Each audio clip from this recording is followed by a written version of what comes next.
The following is a conversation with Emma Storey-Gordon, an entrepreneur, personal trainer, an all-around expert across everything to do with living a healthier, happier, more fit life. Emma's a good friend.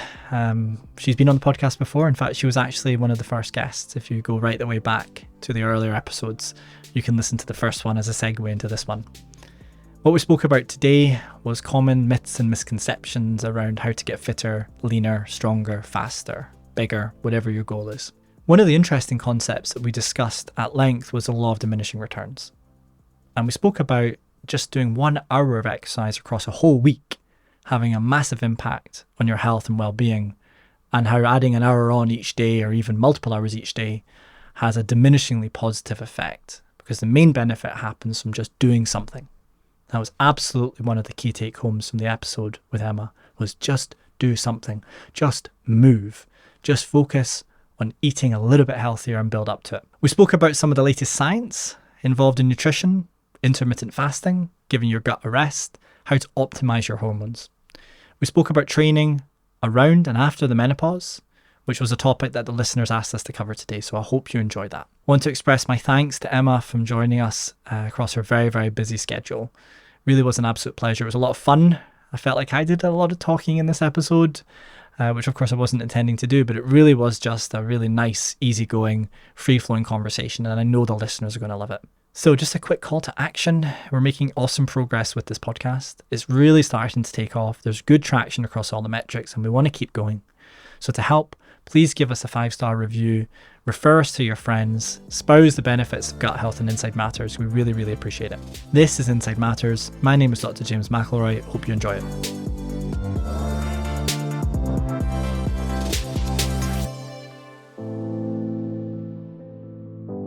I'm not as up to speed with the field as you are, and by the field I mean kind of fitness, health, nutrition, health span, longevity.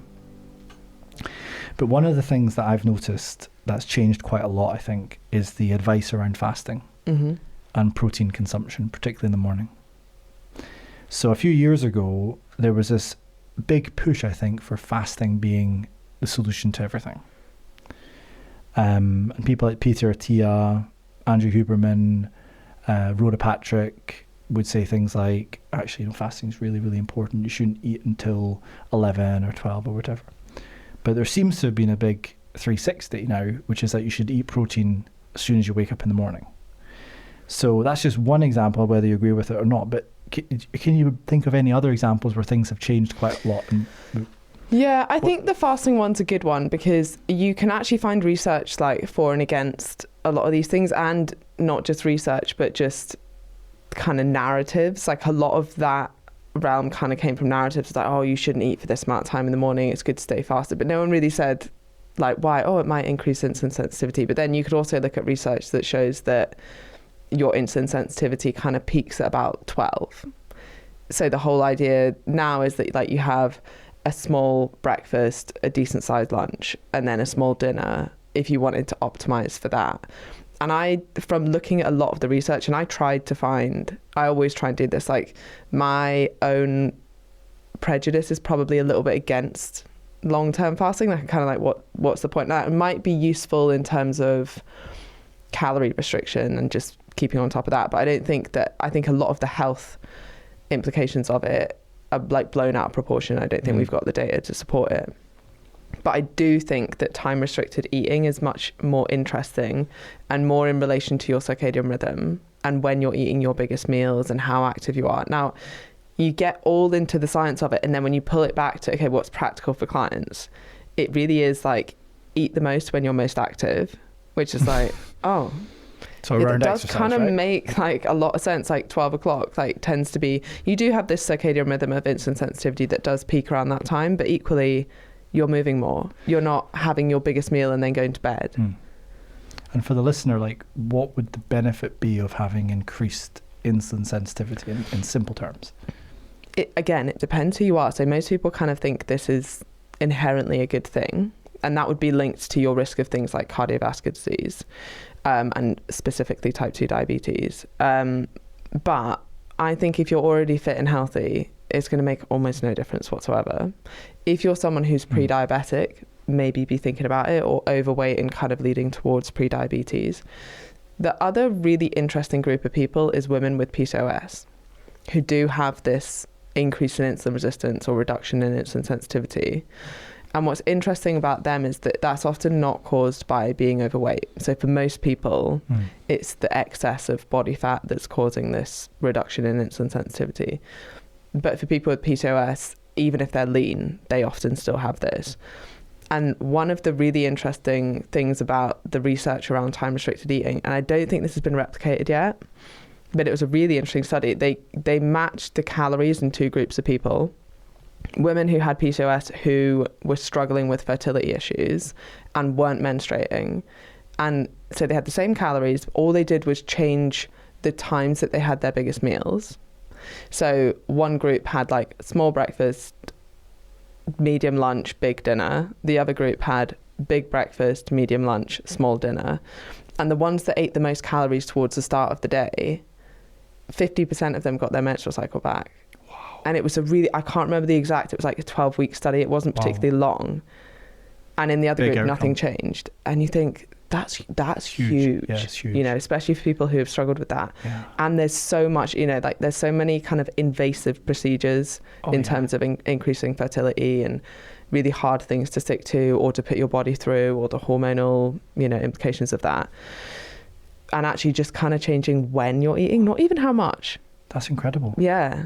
Did so the I think researchers give any that. mechanistic They thoughts? found that they had this increase in insulin sensitivity. They thought that might be part of it. But I don't think they fully know exactly why. But yeah, it that's what I find most interesting about not so much the fasting research, kind of distinctly like when you're eating, because most people think that doesn't matter. And I think when they say that, they think, well, it doesn't matter for fat loss. It's like, yeah, okay, at the end of the day, it's calorie deficit is how you're going to lose fat.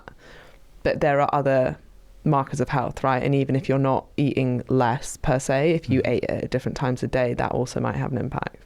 So basically, like if you take a 24-hour period or a 1 week period, the total calories you consume versus like the number of calories you use pretty much will dictate whether you gain or lose weight over a period. But potentially how you kind of stack the calories has an impact on your broader health beyond weight, essentially. That's what it seems to show, yeah. And then I think on top of that, which a lot of people just kind of ignore because you have to an extent in the research, but your behaviours are huge as well, right? So it might be that you tend to overeat in the evening, but if you know you're having a smaller dinner and you've actually eaten a lot earlier in the day, you're less likely to. And thus, over time, maybe you eat less, or you have better choices around food, or you're more likely, even if you think about decision fatigue throughout the day, I bet you get up and have a better breakfast, and you're much more likely to make poorer choices in the evening when you're tired, when you've made loads of decisions, when you're exhausted, you know. Absolutely. Yeah. Yeah, when people ask me about like, well, how do I improve my gut health and health more generally, one of the pieces of advice is start your day right. Because if you've had a really solid breakfast with lots of fruit and healthy fats, you know, you're more likely to participate in good eating over the course of the rest of the day because you're setting yourself up for success. Some people go a bit further, and this is not supported by any evidence, but they say, well, you're feeding the microbes the things they like, so then they produce signals to your body to say, I want some more of that. And don't you think not a lot currently of proven yet, but don't you think a lot of that though is quite just like a nice theory, and then because there's like a bit of theory behind it, again it's that kind of placebo of, oh, I can almost feel my good signals coming towards, and it's more probably to do with what you said at first, which is that you started your day with a positive. So and if you've like exercised in the morning and had a good breakfast, you're much more likely to choose a good lunch, and then that to carry on, versus you started the day eating a bowl of cereal late, woke up late, didn't get to do any exercise. Like, of course you're then going to pick whatever at lunch. 100%. On the last episode we talked about showing up. I think this kind of ties into showing up, right? Because, you know, if you want to be at your best every day, you need to make your best decisions every day, and it starts as soon as you wake up. Actually, it probably starts the night before. But just going back to what you say about the nice theory, I found that the longer I've been out of clinical medicine, the more in tune I am with the kind of Eastern philosophy and what some people would describe as the woo. Yeah. But in the field that I'm working in, a lot of stuff that was woo previously is now kind of real. Yeah. These microbes do communicate with each other through mechanisms we don't fully understand. Yeah. And there is a connection between the gut and the brain, right? And they're metabolically active living things. So if you feed them garbage, you're going to get garbage. Yeah. Sounding too long in America, garbage. If you feed them rubbish, yeah, they're going to give you rubbish. So just to kind of go back to the time restriction eating or when you eat, is there an optimal, in your opinion? Is there like a set of guidelines that people can adopt? I think so. For most people, now this is quite interesting because I generally give advice that almost opposes this, and I'm going to explain why. So I think from the research, what we know now is probably what's optimal is small breakfast, big breakfast, medium lunch, small dinner. That seems to be like, from a metabolic health perspective, that would be what's best. I actually normally tell people to almost do the opposite, and it's not necessarily how much you're eating, but if you think about most people's life, and that I work with real people that are just trying to, get in a better shape, lose a bit of fat, have something that fits in their life rather than try and mold their whole life around their diet and their mental health and how they're interacting with others and their social life and that they want to eat with their families. And then a lot of women that come to me as well, they're like, I had such a poor role model growing up in terms of diet that I want to make sure that I'm passing on to my kids like healthy habits, right? Which means eating with your family, not being like everyone's having this and mum's having a tiny salad, like kids pick up on that kind of stuff.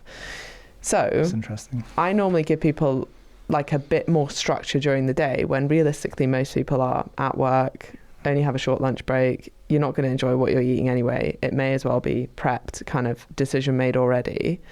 And just like make sure that you're hitting that protein, hitting your fruit and veg target, kind of more eating for function.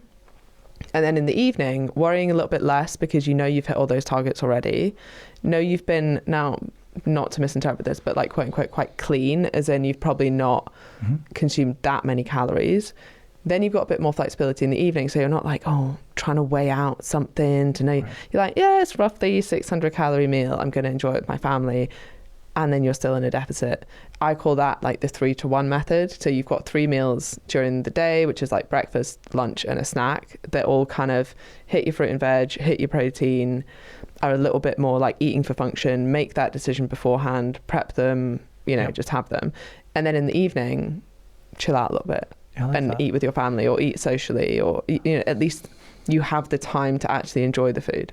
I love that. Could we just unpack the protein, fruit, veg, snack, like a little bit more, like in terms of setting a target for all of those things and what you recommend?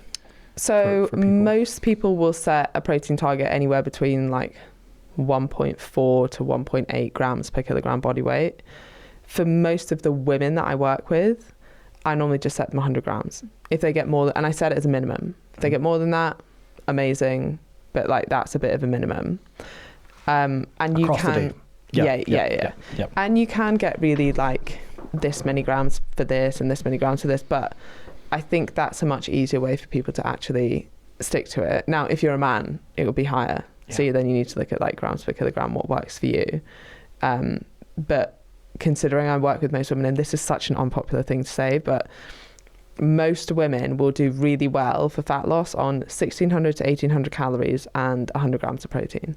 That's not the hard part, right? People think I need a specific calorie number, or I need something that, that must be what's wrong, how many carbs I'm eating or something. Actually, if you're just consistent on that, that's not the hard part. That actually doing it's the hard part. Yeah. It's creating a life where you can be consistent doing that. It's simple, but it's hard. Exactly. Yeah. Simple, but it's hard. And on the fruit and veg, what do you recommend? 6. Because it's more than 5. 6 different types a day? Different types, yeah. Okay, I like that. I like that.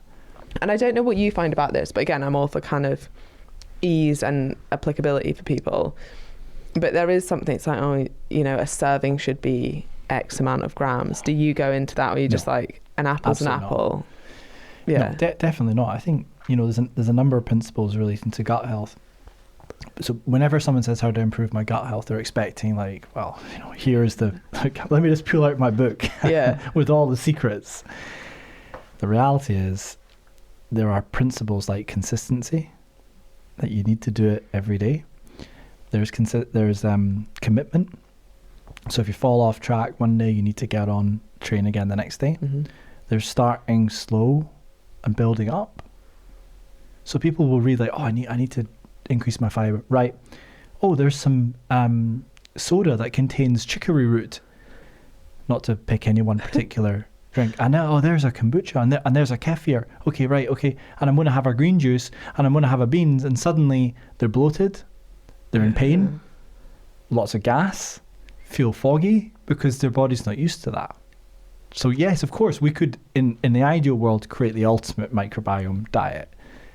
But it's not going to work because there's only a few people who can actually tolerate that much fibre. And so can you train your gut up? Oh, yeah. Yeah.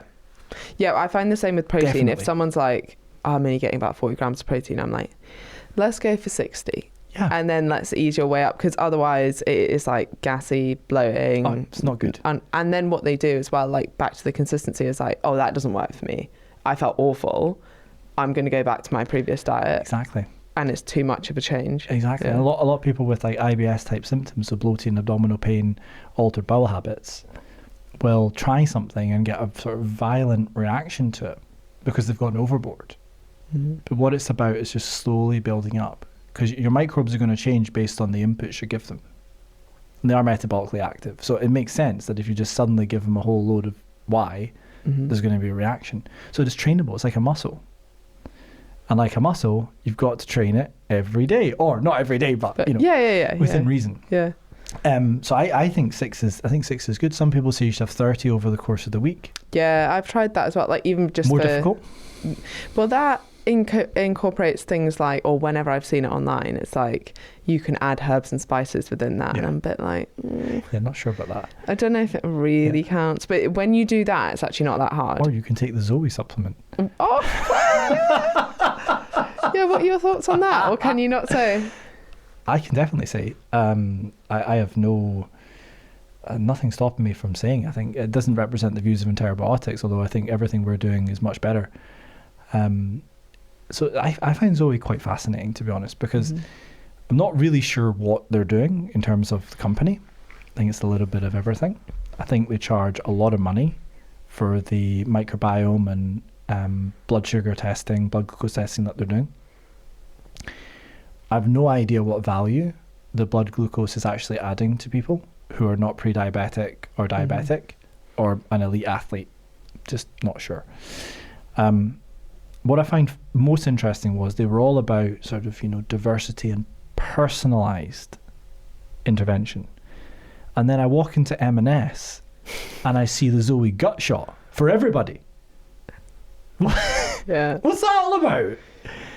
Now, sure, but if it was a full spectrum microbial product, like the one that we're developing at Interbiotics, that would never be available in M&S because it's a prescription product, I would be saying, okay, yeah, I'm kind of getting that. Yeah. But when you actually look at what this is and look at the ingredients, I'm like, wow, this is just a bunch of bacteria that are stable in liquid.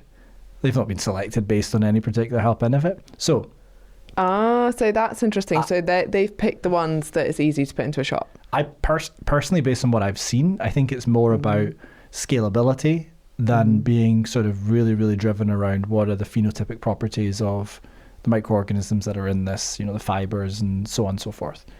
Now, just to kind of give them credit where credit's due, they're trying to improve people's gut health. And a lot of the principles around fiber, bacteria, prebiotics, probiotics are definitely agreed and appreciated and understood. The thing I just couldn't get my head around, to be honest with you, was this personalised microbiome dietary intervention focus, and then suddenly there's a gut shot for everybody.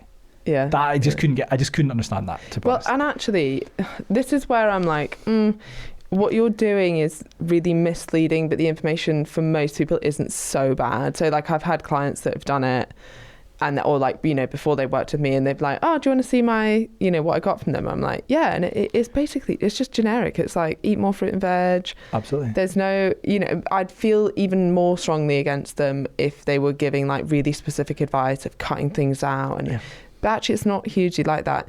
My other slight gripe with like a lot of the advice of like Tim Spector is that, you know, you have to be upper middle class. Yeah. And I guess like that's the demographic. If you're spending that amount on like getting personalized nutrition, but then what my concern is that messaging being put out to everybody means that it's unachievable. Yeah, there's some people that are like, I can't afford to get my personalized nutrition done. So what am I meant to do? And I like distinctly remember him bashing iceberg lettuce, which is my favorite lettuce, right? And was like, you need to be buying like romaine, organic, whatever, right? And then Waitrose, yeah, exactly. And just think, well, but you know, if someone's trying to, you know, feed their whole family and doesn't have a huge amount of money to spend on their diet, like it's going to be really hard to be getting these things in. Yeah, I mean, the most accessible advice would be Heinz baked beans because it's high in fibre. It's a nutritious meal on its own, and wholemeal bread, you know, and maybe some spinach. You're starting to build up a more realistic approach for the broader population. But I'll just a few more things about Zoe. I think the marketing is exceptionally good. I think they're red hot on the marketing. It's beautiful. The packs that they give back to their users, I've seen them stunning. Even it's just very identifiable, isn't it? Awesome. Yeah. They've really nailed that, to be honest with you. I don't know what the end game is for Zoe. I don't know where they want to go. The podcast is also really good, to be fair. Awesome production. I think they actually acquired the podcast studio that I was recording in before. So they're really going for it. And it shows you the power of podcasting if they're bringing it all in-house. Anyways, enough about Zoe, although I'm sure we could do a whole episode on them. Yeah, it is. And it is interesting. I do think that people now worry about their glucose levels. And my problem with that is sometimes you will make worse nutrition choices because you're worried about glucose spikes when you don't need to be. Yeah. That's the issue. I think that the real issue is, so for example, it is definitely the case that some people, when they eat ice cream, for example, don't get a spike. But when they eat brown rice or sushi rice, they get a spike just because of the nature of their body and their microbes. So they go, oh yeah, I'm going to have more ice cream. Ice cream's a staple. No, that's not how this works. And this brings me back to something you just said, which is like the advice is quite general. Yeah. Now, if you listen to one of my episodes with Professor Jack Gilbert, and I did this when I was in San Diego, he's one of the sort of lead people globally. We basically, at one point in the episode, just both burst out laughing because we've come to the conclusion that most of the microbiome advice is just general advice. And he made a comment to say his mum says, you're doing all this fancy research and all you can tell me is to eat more fruit and veg.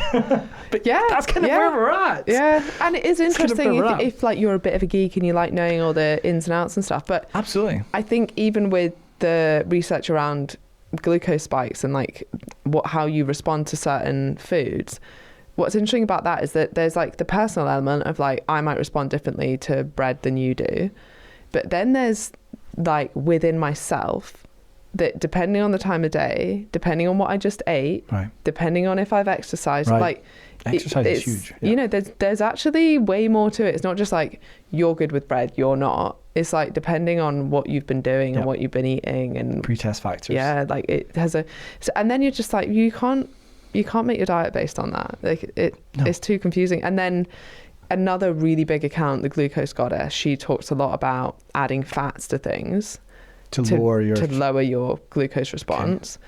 But when you think most people are, goddess. Yeah, I know.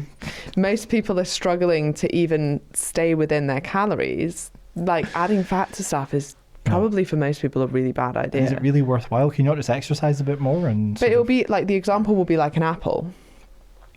Oh no, it doesn't work like that. The apple's got the fibre in it that sort of yeah.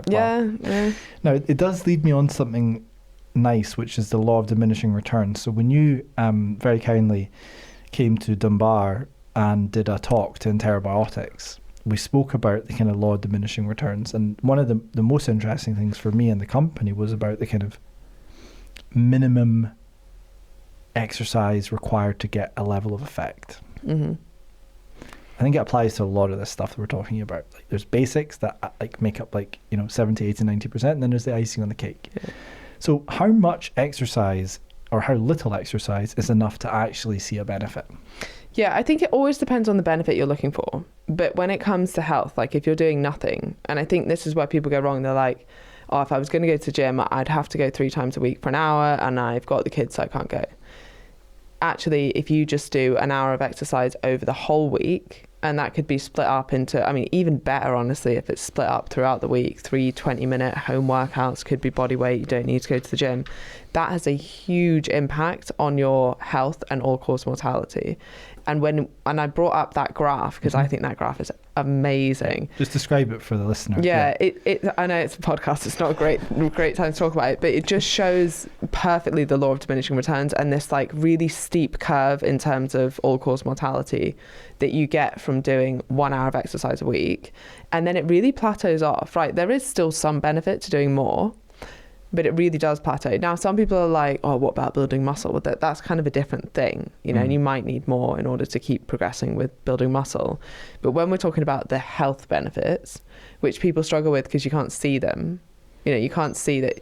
A lot of people will think if they've been going to the gym for 6 months and they've not lost weight or they don't look that different, it's like, well, it's just not working. There's no point going. That's interesting. But you can't see what's going on inside your body. You can't see that you're genuinely adding years of quality life to your life. That's so powerful. Yeah. I think so. What it showed was like an hour of, is it like zone 2 cardio or like a level of cardiovascular I think exercise? it was moderate intensity. So kind of like interpret how. Yeah. But it was enough to have a like profound, dramatic impact. And then there was an increase, like if you did 2, and then if you did 4, there was a little bit more of an increase, 5, 6, 7, 8. And then you get to like the hardcore Ironman training people who are doing like 2 sessions a day, 5 days a week. No additional benefit.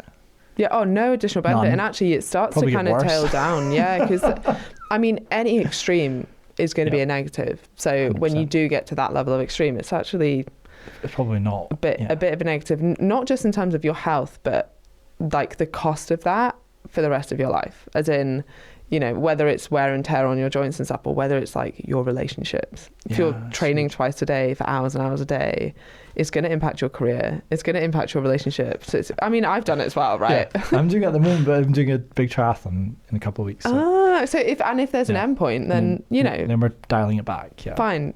But everything, we kind of spoke about this before we came on, but everything has a cost. You want to build an incredible business. Like, you're not going to have life balance the way that your mates do that have 9 to 5s. No. But if you want the outcome, then you've got to be prepared to put in the effort. 100%. One of the things that I'm wearing my Whoop right now, I'll just be honest with everyone, it's actually run out of battery, so I can't sort of profess to be some like, you know, biometric legend. And even more embarrassingly, actually, I met the clinical director, Professor Jason Leach, for Scotland in the airport lounge, and I was like, well, I'm going to pitch him my business. So I walked over and introduced myself. Hopefully he's listening, because I was wearing my Inside Matters bag on the plane. He was behind me, and pitched him Interbiotics, but also he was wearing a Whoop. So I had a discussion with him about the Whoop, and we were sort of discussing the benefits. Little did he know that mine was actually out of battery. Anyways, but just to kind of circle it back, I only realised when I got a trainer a month ago that I was massively overtraining. And I've got the Whoop now as well. And I was always in red or amber before. And I was doing the double sessions. I was doing these big bodybuilding workouts. And I got this coach called Derek, who's trained lots and lots of top strong men and athletes. And when he gave me a program, I was like, no. I was like, come on, what's going on here? Yeah. So Derek, we're going way back to like quite light weights, and I'm doing like one big exercise, and then I'm doing like tiny amount of accessory, and then I'm done. I was like, what's going on here? Strange. But over the weeks, I've just started to feel better and better. My resting heart rate's going down. My recovery scores are going up. So I think I was just, with the job and the travel, completely overtraining. Yeah. And that's that's kind of the point I was about to make. It's, people think of overtraining as the amount of exercise that you're doing, but it's like, it's two sides of the same coin of like, well, how much recovery are you doing? So that's why, you know, CrossFit athletes might train 3 times a day, and you're like, well, how are they doing it? Well, 1, they're really fit. Super fit. And 2, outside of that, they take time to recover. You know, they go to bed at 9 p.m. They go and do like saunas, or, you know, they take all the time outside of training basically as recovery. If you're an elite athlete, that's what you're doing. You're going to the track, you're doing your work, and then you're like, massage. Yeah. Now I need to focus on recovery. Whereas if you're doing that and then you're going to a stressful meeting and then you're traveling overnight and then you're moving time zones and then you're not sleeping and then you're just getting a workout in, like, something's got to give, right? Yeah. And I'm starting to correlate the Whoop scores with sort of asking myself when I wake up, like, how do I actually feel? Mm-hmm. Do I feel good? Do I feel a bit irritable? Do I feel rested? And before, I think when I had a version like a few years ago, I was just like, why is it red all the time? I don't want to see red in the morning. I don't care. Bye. Terminating my membership. But now I'm starting to notice the greens are correlating with a different feeling in the morning. And I've also stopped eating before bed and all the things that my girlfriend was telling me not to do a year ago, which I didn't listen to. Yeah. She was right. She was so right. Part of it was Brian Johnson as well. I've been listening to him becoming a professional sleeper. Oh, I've been amazed. I mean, honestly, Yeah. I've been completely amazed. So what things have you changed? Not eating too close to bed? The biggest one for me was not eating before bed. Now, I used to go to the gym or go to my swim club and then have a huge meal. Mm-hmm. The biggest meal was always in the evening. Mm-hmm. And my rationale was all the Blue Zone families have a big meal at like 8 or 9 at night. And they always have wine and everything. I don't know, it's quite a nice life. Yeah. And I would always push back and say, well, you know, if you go to Sardinia or Sicily or Okinawa, they generally eat quite late. But what I've since learned is they do eat late, but they stand up, they walk around, they go to bed much later, they wake up much later, and they sometimes have a nap. Yeah, that's what I was about to say. But the rest of their life is quite... And hey, who's Super to say chill. that actually that's like correlation, not causation, and they might have even better health if they ate earlier in the day. It could be way better. And the alcohol side, like maybe they get another year or so. I don't know. Also, they don't drink to get drunk. They just have like one glass of like amazing red wine. So the eating before bed has had a massive impact. That's one. Moving the weight training to the morning has also had a really big impact. Bigger than I was expecting. Mm-hmm. And I think the reason for that is because like when I get to the end of the day at Terabos, I usually start at 8, finish at like 6, sometimes 7, sometimes start at 7, sometimes start at 6. When I get to the end of the day, I'm actually pretty tired, pretty gassed. And then I'm going to do some like squat, bench, deadlift, or when I was with the bodybuilding guys, training to failure, and then sometimes swimming or running after. Mm. So it's getting to bed and I was still like a little bit wired. Oh, 100%. Yeah. So what I found now is the weights are in the morning, a bit of cardio, zone 2 in the evening. Try and do it as early as possible. I've started to use the blue light blocking glasses now as well, so I'm sort of walking around the place with these red glasses on. Sauna, cold plunge, tracking, all that. Melatonin. Mm-hmm. That's quite a So big you take impact. that chronically? Yep, Mm-hmm. I am. Yep. 500 micrograms to 1 milligram. Mm-hmm. The American supplements are like 10 milligrams, which I know, is just and you can just get, like, here it's quite hard outrageous. to get, but I stocked up over in America. You can get it here. You have to say you're doing shift work or you're doing travel and you're time shifting, Oh, and you can okay. get a script for pharma Oh, grade okay. over here. Yep. Mm. Yeah, Nordic Labs, I think, is the company. So bit of melatonin. The zinc, magnesium stuff I completely stopped. Another interesting thing, this is becoming a podcast about me, not about you. You're the it's expert. Why am I talking so much? No. I, for quite a long time, had some like very low level psoriasis on my shins. When I stopped taking all the supplements, including AG1, it's gone. Huh. Heavy metals, Maybe. crazy, really Yeah. weird. It's strange. And it's the only thing that I've changed, but it could also be the Better sleep. better sleep. It could be all of that. And also I went on holiday, a couple months ago and then it disappeared. But Yeah, and I guess like the stress as well, like often your skin gets worse when you're stressed and you're overtraining and all these sort of things, like your immune system's kind of dampened. So, yeah. And the thing is, if you're, I think... But no, definitely AG1. No AG1. That was it. That was the thing. That was what was causing it. But, no, but they might be sponsors for this podcast in the future. Oh, No! they probably will be. No! I like AG1. It tastes good. It's good. No, but I have actually stopped all of that. It has made an impact. I have not noticed any other like detrimental. But I have been really amazed at my energy levels. Even though I've always had a lot of energy, it's been like sky high. Ability to focus, more calm. All really to do with the sleep and recovery. And I think most CEOs are probably chronically under recovered, even if they don't train. Oh, 100%. Well, I actually think one of the biggest things there, especially for me, is exercise in the morning. In terms of focus, creativity, mood, and instead of going to bed wired, you're going into work a little bit wired. I like that. That's which good. is actually, That's good. So what's what your you stack want. then? Like, how are you planning your weeks? And I have to say, I'm going to be honest, really badly at the moment. There just doesn't seem to be enough hours in the day. But I am a big morning person, so I want to get up, exercise. I've been doing a lot more cardio recently. Still lift weights. I don't train for hours and hours. It'll all be within an hour.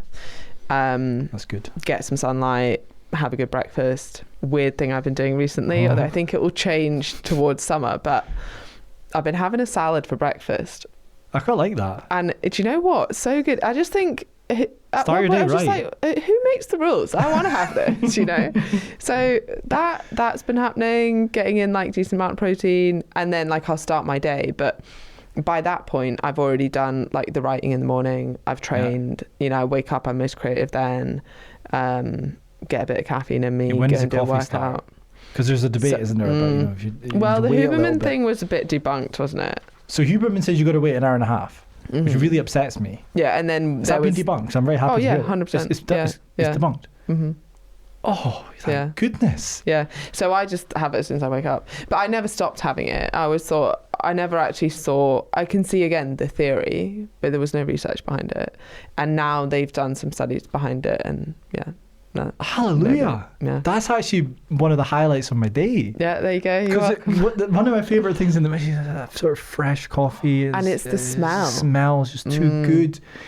And I've been fighting a battle in my head, make it sound like such an addict.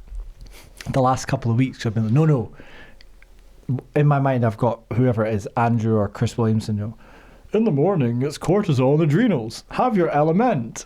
Don't have your coffee until an hour and a half after. That sucks. That's a long time to wait. So how has it been debunked though? Because the science kind of made sense. You were still clearing out adenosine. It made sense, but I think on a practical level, nothing changed on that front. I'll send you the post of the guy that did delighted. it. He's really good. If you don't follow him already, Menno Helmsman. Oh yeah. So good. Yeah. I think I know who that is. Yeah. There's another lady I followed recently called Dr. Guess. Nicola Guess, who just trashes. You need to get her on the podcast. Yeah, she's London based as well. She's awesome. Phenomenal. Yeah, she's awesome. She's quite sassy Zoe. as well. Yeah. I love it. Is she your friend?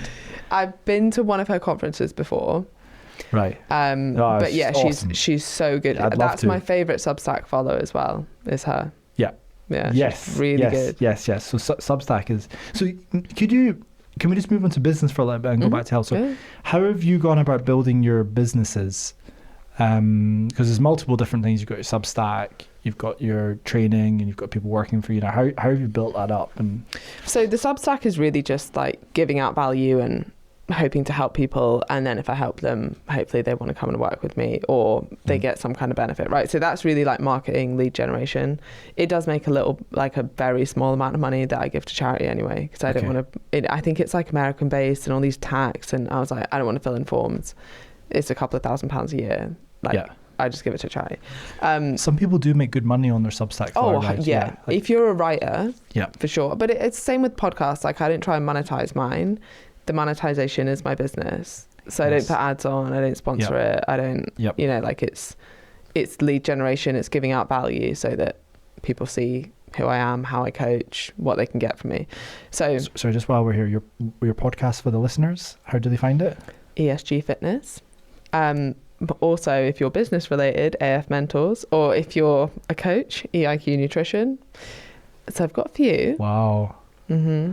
It's really funny because previously we spoke, some people maybe from, dare I say it, Dundee, don't really understand. So are you still doing the Instagram thing? Yeah. So, are you still doing that little thing on it? I'm yeah. I think more people are coming round to the fact that a lot of people can make a lot of money online. And now they're a little bit amounts, I wish I hadn't just thought that was a really gimpy thing to do and just never got into it. Now they're how do you do that? I'm there you go. Start 10 years ago, build a reputation. Yeah. But there's still opportunities now, right? Oh, yeah. I work with a lot of coaches who are brand new, but you still have to put yourself out there. And this is the thing, you still have to take yourself seriously at 50 followers. Yeah. As you do at 500,000 followers, right? And I think that's what people struggle with. Like that. And same with podcasting. It's like, actually, you need to prep for it. You need to take it seriously before other people take it seriously. And as your business as a whole as well, it's very easy to be like, oh, it's just this thing I do on the side. It's not that important. It's like, no one's buying into really that. Important. You need to take it seriously before other people do. Yeah. You need to back yourself before other people do. And like, you're a great example of that. And then you managed to get investment in. But like, you had to have that belief. I bet at the start people were like, that's a mad thing to do at med school. What are you doing? Oh, yeah. Like, what a waste of time. Like, oh, you should just be studying. Or Everyone said it was going to fail. Yeah. And it was crazy. But you have to believe in yourself. And that fake it, I believe in not the fake it until you make it thing. But I do believe that, as soon as you become a CEO, even if it's one company, you're a CEO, which means you have responsibilities. It means you have to show up. And it means that work is a priority. So all these people who, get trashed on a Thursday, who are playing games on a PlayStation or with some other device until 3 a.m. every night, and who are never prepared for their meetings, who show up late, who don't look after themselves, good luck. Because you're competing against people who are. And you're competing against people who are obsessed. Yeah. Completely obsessed. You need to be obsessed if you want to win. Yeah. So going back to the Interbiotics thing, I became obsessed pretty quickly with the microbiome, and it was a complete, and it still is a complete obsession. That's the only way to describe it. So I know every single microbiome company that's big. What do they do? What's their technology? Who's their CEO? What was their last press release? I could tell you because I'm obsessed. I just like it. Yeah. And you're winning if you find an obsession that can make you because no one's going to outwork you. No. Because you asked me to do that and I'm like, I'm not interested in it. Whereas I'm the same. If I'm into something, I'm like, I know it all. I could spend hours researching 100%. This. I spend days and days and I'm so fascinated by it. But I think that's one of the key things that a lot of people miss is that if you do have that passion for something, no one's going to outwork you. No. And if you've got that real drive, like Simon Sinek, start with why, that kind of thing. If you kind of know why you're doing something or that you're really passionate about it, no one's going to outwork you. There we go. And this brings us back to the businesses then. So tell us more about your businesses. So I have the kind of direct to client, which is, there's a couple of phases of that. There's one-to-one coaching, 6 coaches that do that with me. I've still got a few one-to-one clients. They're all online? All online. All of these are online. Okay. Then I have group coaching, Commit to 6, which is a smaller group coaching where they still get quite a lot of one-to-one support. And then I have a bigger group coaching that we just try and help as many people as possible. That's with Chloe Madeley. It's called the EC method.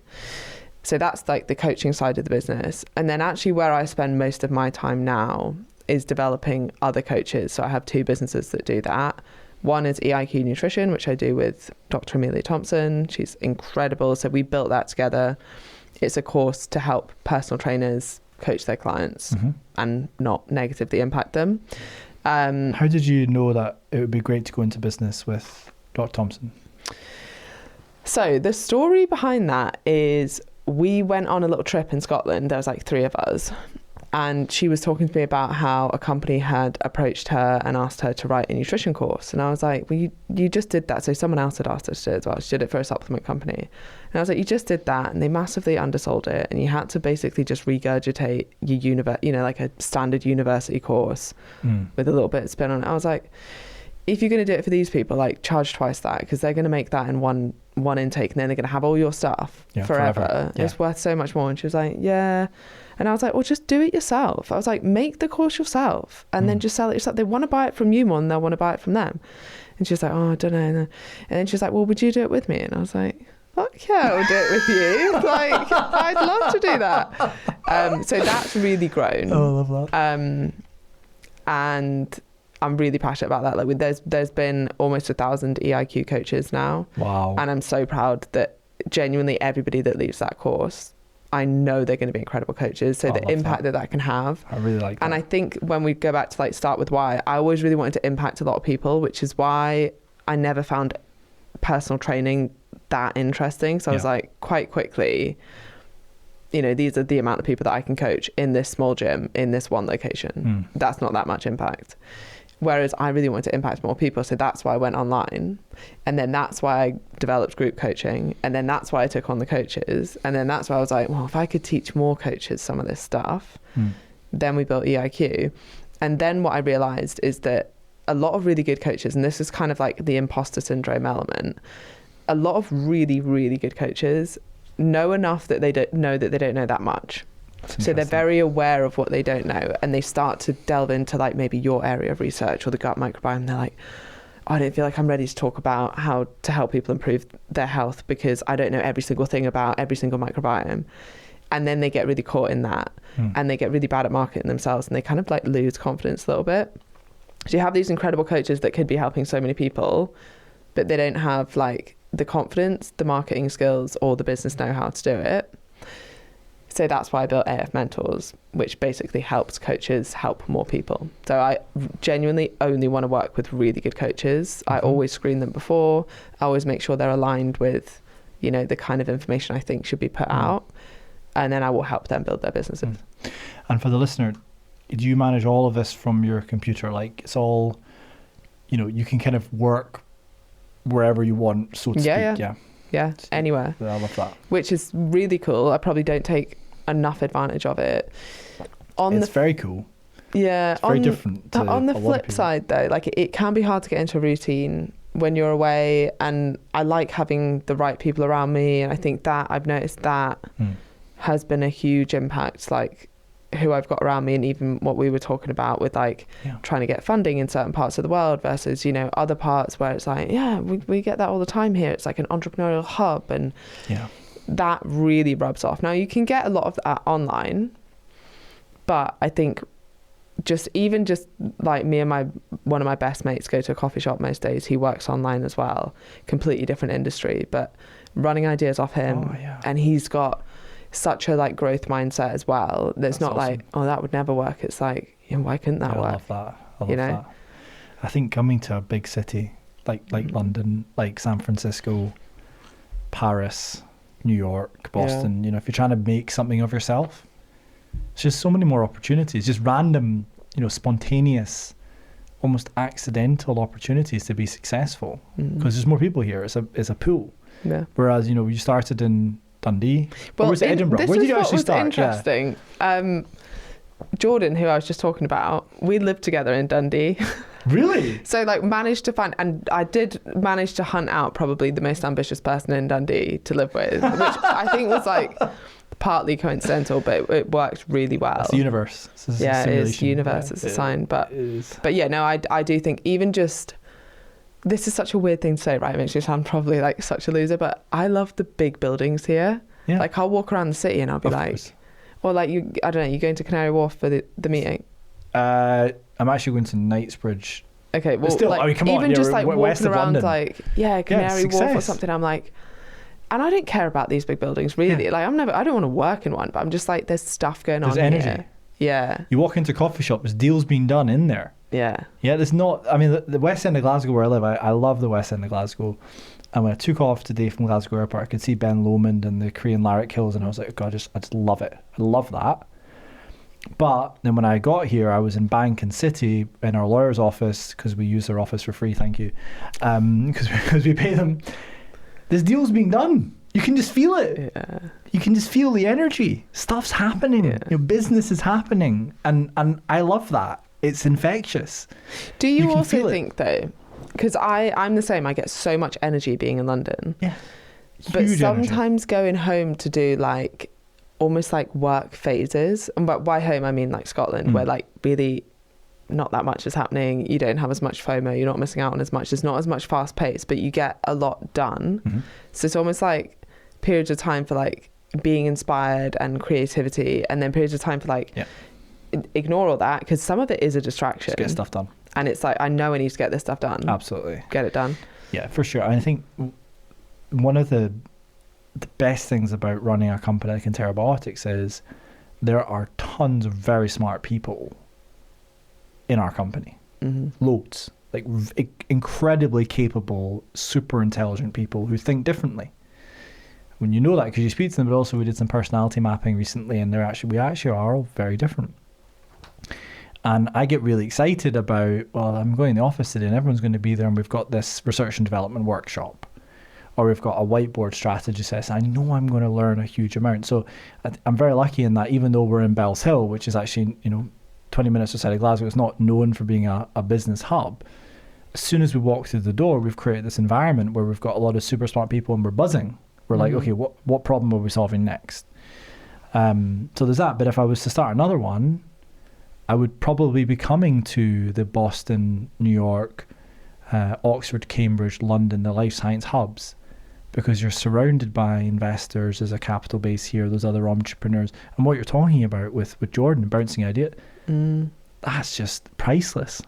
But then I can see, like, there's pros and cons to both, isn't there? Especially if you're a startup. Like, I was talking to my mate the other day, and may or may not do this, but it kind of reminds me of that you said that Zoe bought over like a podcast studio, which makes sense. Like, if you're paying a podcast studio loads, just buy it. Yeah. And bring them in-house. Yeah. Exactly. Yeah. One thing that I know, and the way that I built all my businesses is basically for people already, right? So one thing that a lot of personal trainers want is branded kit, and nothing I've seen has done drop shipping particularly well. So part of my, you can tell me after. Not drops it. No. Oh, okay. I'm very particular about my clothes. Not that I like very expensive clothes, just to be really clear. I don't. I like unbranded clothes me too. that fit really well and that are quality and that last. So this particular branded garment is from Spoke, which does menswear. Same with the trousers that fit perfectly. You can sort of customize all the things. And then we worked with someone to just embroider. Brand it, yeah. But I was looking at doing some Inside Matters branded stuff. Couldn't find any good drop shipping. Yeah, because that's what's missing a little bit. And if you've got, like, I work with a lot of coaches that run online businesses, and if I could set up the automation and the like know-how and knowing that it's good kit and everything and it's drop shipped and they need to think about it, such a good like retention model. Or imagine you sign up and they send you a little pack with, whether it's like a similar like Zoe pack or it's got a t-shirt, and then you've got people walking around with your branding. And, like, you feel you're part of something. Anyway, right? I was thinking about that a little bit, and I was like, if I set that up in London, God, you wouldn't find a space for. I didn't even look at the price because I was like, I know it would just be ridiculous to have like a little warehouse or something. Oh yeah. In Dundee, £7,000 a year. Yeah, come out near us in Bells Hill. Exactly. It's like, we've actually got a spare warehouse. There you go. But like, you'd probably find someone who's like, yeah, well, we don't use that, so just pay the electricity bill, and you're like, but whereas here it's like, that's as much as your house in Scotland. Yeah. You don't want to be. That's the difference. No, you're right. Yeah. So, and when you're starting out, obviously that really matters. Yeah, you're right. And I think you can build companies virtually now as well, really well. A lot of drug development companies are now entirely virtual. So they're called virtual asset centric. So they're virtual, they've got one product, and they subcontract all the various different things to other companies. And you can have one person in Boston, one person in Oxford, one person in Australia. So they're basically a marketing company. They actually, no, because the product's not on the market. They're a extremely technically capable project management powerhouse. Okay. But you still need the CEO to go and sell the vision, because even the way that it works in these companies is that you have like an idea, and then you have a molecule, or you have a receptor, and you want to do something new. Okay. Usually it spins out of university. Sometimes it spins out of a company. Sometimes it's just entrepreneurs going, let's just do this. There needs to be some money, so you need your leader, and then you need your technical experts. Every single aspect of moving the drug from a test tube to an animal, or an animal to a bigger animal, or an animal to the first human study or a bigger study is a huge leap. Yeah. And the company value goes up as well. And to get there, it sometimes takes 6 months to 18 months to 24 months. And it's like a wiggly line that's going all over the place. You have to pivot, change, work with this company. Data's not good, go back, iterate.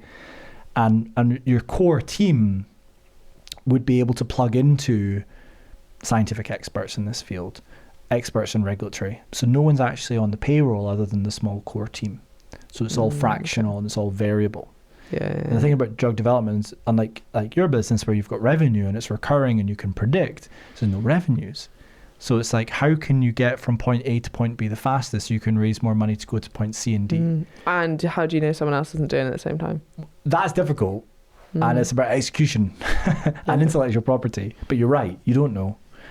And you can be absolutely sure that if you've got a great idea, a lot of the biggest venture capital firms have thought about it, and they've got 10 PhDs thinking about the same thing. But going back to the marketing, the supplement industry is marketing. Oh, 100%. And So actually, how good's you your can, funnel? And well, yeah, because you can drop ship.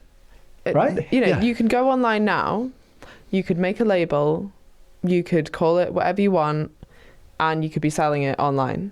yeah, And you'd never touch the product. Yep. You don't have to buy stock. Yep. It's all done for you. They just change the label. right. Like, so it's all Marketing funnel. marketing. Yeah. Yeah. And even if you go and look at like Alibaba or something, like where they kind of get a lot of this stuff and you can drop ship things, a lot of the packaging you can tell is certain very popular supplements because it's exactly the same. Wow. And then you look at the markup and you're like, Yeah. Oh, goodness gracious. Yeah. Yeah. It's next level. yeah. Huge profits. Yeah, but then, and I guess huge profits, but they do spend a lot on marketing because that is Right. the That's key the way to part do of it. it. Yeah. Yeah. Because the product's not like like the difference between one protein powder to another protein powder is like it's not like No. enormous. I'm sure there's some that are like organic and Yeah. no yeah. sweetener and that kind And of they stuff. have a much worse markup because they probably have gone to the effort of getting it developed and using organic product, or you hope that they're not just saying that and it actually isn't. But if they have, then obviously the markup's not as good. If they're like, oh, we'll just get this unbranded protein supplement that's chocolate flavor, stick my sticker on it, And go start for selling it. Yeah, it's fascinating. Right, now, before we kind of wrap up, I would like to speak to you a little bit about the work that you do with women who are going through the menopause. Mm-hmm. Am I right in saying that most of your clients are women? Yeah, most are women, and now most are perimenopausal women or postmenopausal. Yeah. Okay. What are some of like the key learnings and tips and things you might do differently for people that are at that stage in their lives?